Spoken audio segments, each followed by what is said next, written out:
नमस्कार. चॅनलला सबस्क्राईब करायला विसरू नका. कृपया करून चॅनलला सबस्क्राईब करावे.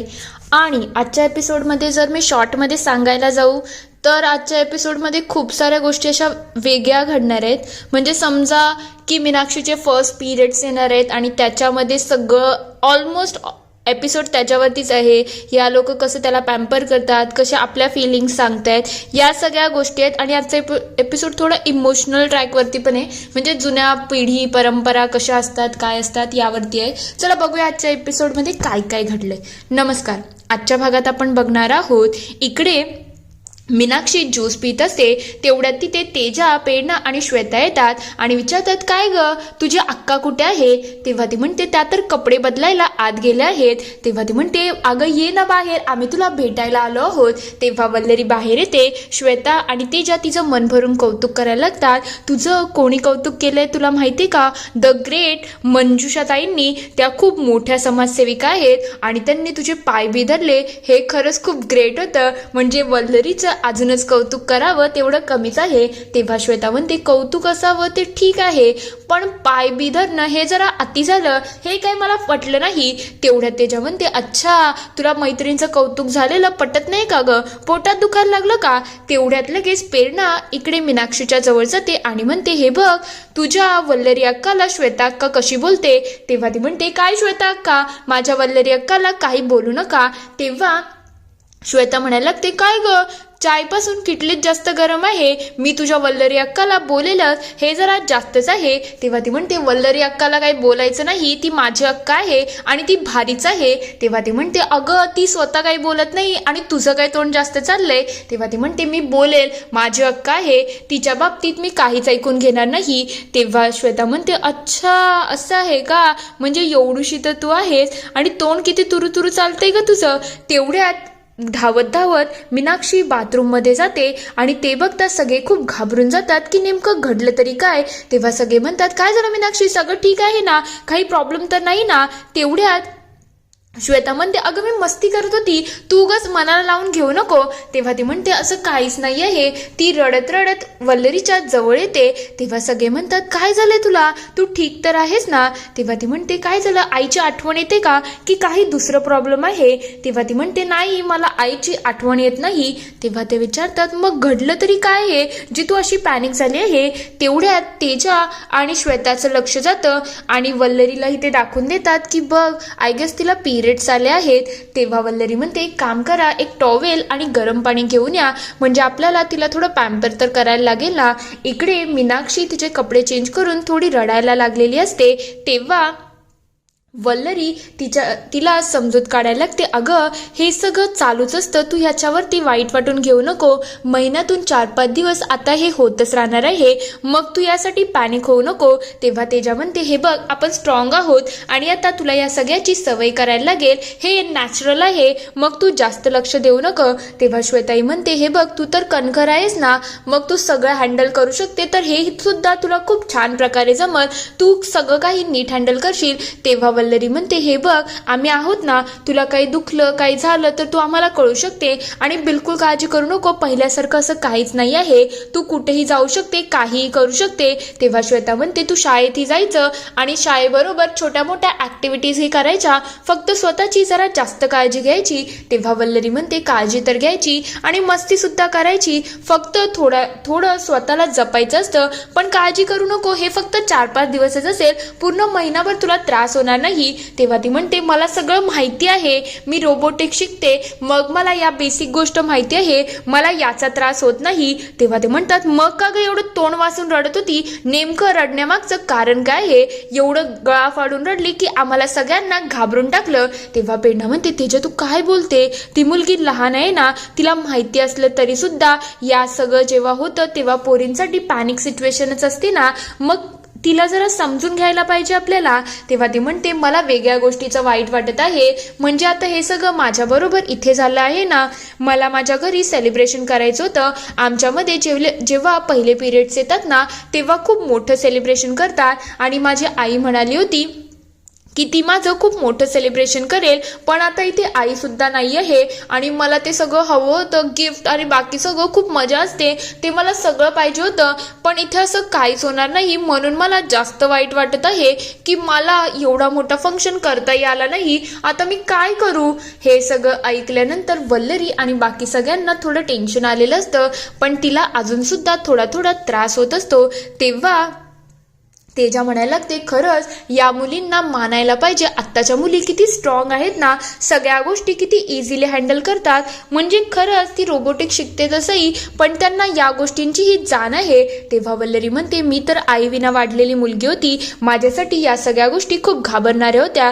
तेव्हा श्वेता म्हणते, हो माझ्या बाबतीतही तसं आहे. आमच्या घरामध्ये तर देवपूजा जरा जास्तीच होते ना, म्हणून आमच्या घरामध्ये तर खूप याच्यावरती रूल्स होते.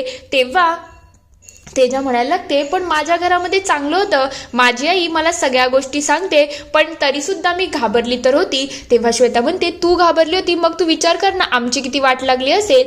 तेव्हा प्रेरणा म्हणायला लागते, तुम्हाला तर माहिती आहे ना माझी आई कशी होती, पण या सगळ्यामध्ये आम्हाला एक रूल सुद्धा असायचा की मला परडीमध्ये बसायला लागायचं. तेव्हा श्वेता म्हणते, मला तर एक वेगळा रूम होता, तिथेच या दिवसांमध्ये राहायला लागायचं. तेव्हा तेजा म्हणते, आमच्या घरी असं काय नव्हतं, आमचं घर थोडं फ्री होतं. तेव्हा वल्लरी म्हणते, मला तर खूप त्रास व्हायचा, पण कोणाला कसं सांगू, म्हणजे पाठ दुखायची, कंबर दुखायची, पण तात्यांना सांगायची कधी हिंमतच झाली नाही.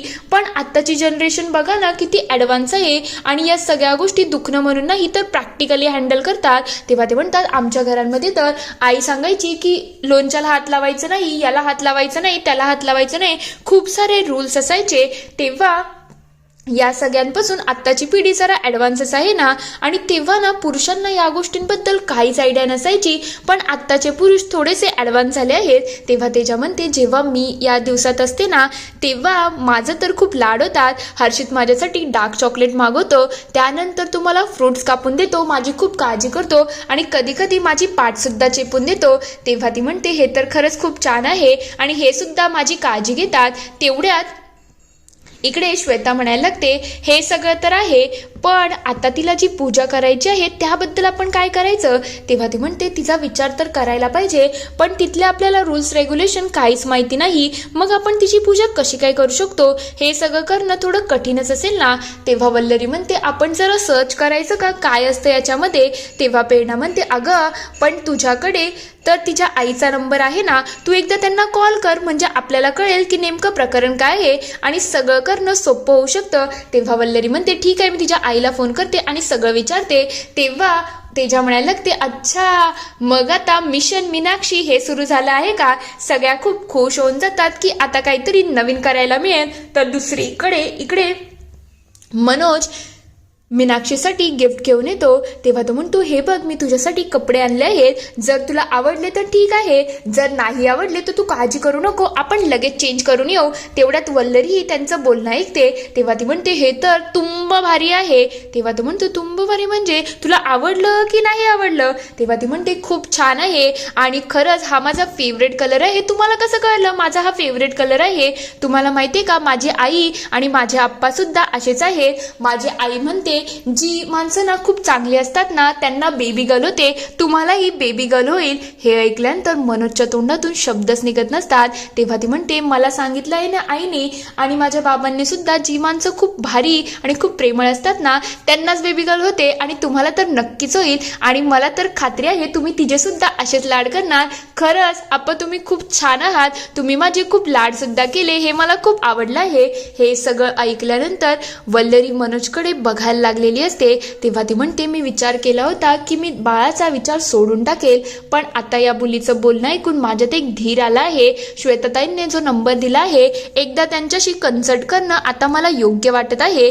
ती लगेच त्या सगळ्या गोष्टींचा विचार करायला लागते. तर दुसरीकडे मनोज इकडे वल्लरीला सांगत असतो, तुला माहितीये का, मी जेव्हा तिच्यासाठी गिफ्ट घेऊन आलो ना तेव्हा ती मुलगी किती खुश झाली होती. खरंच ती खूप प्रेमळ आहे आणि ती म्हणाली की तुम्हाला एक बेबी गर्ल व्हावी. तेव्हा वल्लरी म्हणते, हो मी सगळं ऐकलं आहे. खरंच तिचं हे बोलणं ऐकून ना मलाही थोडं वेगळं वाटलं, पण खरंच ती मुलगी येण्याने आपल्या आयुष्यामध्ये खूप बदल आले आहेत ना, खरंच आत्ताच्या मुली खूप वेगळ्या आहेत. तेव्हा ती सांगायला लागते, अहो तुम्हाला एक गोष्ट सांगायची आहे, आत्ताच तिला पहिले पिरियड्स आले आहेत आणि त्यांच्या इकडे पिरियड्समध्ये काहीतरी सेलिब्रेशन केलं जातं. मग आम्ही विचार केला आहे आम्ही सुद्धा तिची ती पूजा करू. तेव्हा मनोज म्हणतो, हे तर खूप छान आहे, तुला काही हेल्प हवी असेल तर मलाही सांग. तेवढ्यात दार वाजतं आणि मीनाक्षी आतमध्ये येते. तेव्हा ती म्हणते, अक्का मला खूप पेन होत आहे, मला काही समजत नाही काय करावं. तेव्हा ती म्हणते, तुला हॉट वॉटर देऊ की अजून काही हवं आहे. तेव्हा ती म्हणते, नाही मला फक्त तुमच्या जवळ झोपायचं आहे. ती लगेच त्या दोघांच्या जवळ येते आणि अक्षरशः आईसारखी वल्लरीच्या जवळ घुसते आणि तिच्या मांडीवरती डोकं ठेवून गाढ झोपायला लागलेली असते. हे बघता मनोज आणि त्या दोघांना एकदम आई वडिलांची फिलिंग येऊन जाते. दुसऱ्या दिवशी सकाळी जेव्हा मीनाक्षीला जाग येते तेव्हा ती विचार करते, इथे कोणीच नाही आहे, सगळे मला सोडून कुठे गेले. तेवढ्यात ती बाहेर येते. सगळ्यांनी गेटअप चेंज झालेला असतो. प्रेरणा, मिठू इतक्या सुंदर दिसत असतात. तेजाने तर एक नंबर तेजा भारी दिसत असते. श्वेताही खूप सुंदर असते. हे सगळं बघून ती म्हणायला लागते, खरंच तुम्ही किती मस्त दिसताय. तेव्हा ती म्हणते, तुला आवडलं ना, तुझ्यासाठी हे केलं आहे. तेव्हा ती म्हणते, तुमची तर नजर काढायला पाहिजे, एवढ्या तुम्ही सुंदर दिसताय. सगळ्या एक से बडकर एक साऊथ इंडियन झालेले असतात. तेव्हा ती म्हणते, पण हे सगळं तुम्ही का केलं आहे, एवढी तयारी कशाला. तेवढ्यात ते सांगतात, हे बघ तुला जे हवं होतं तेच आता होणार आहे.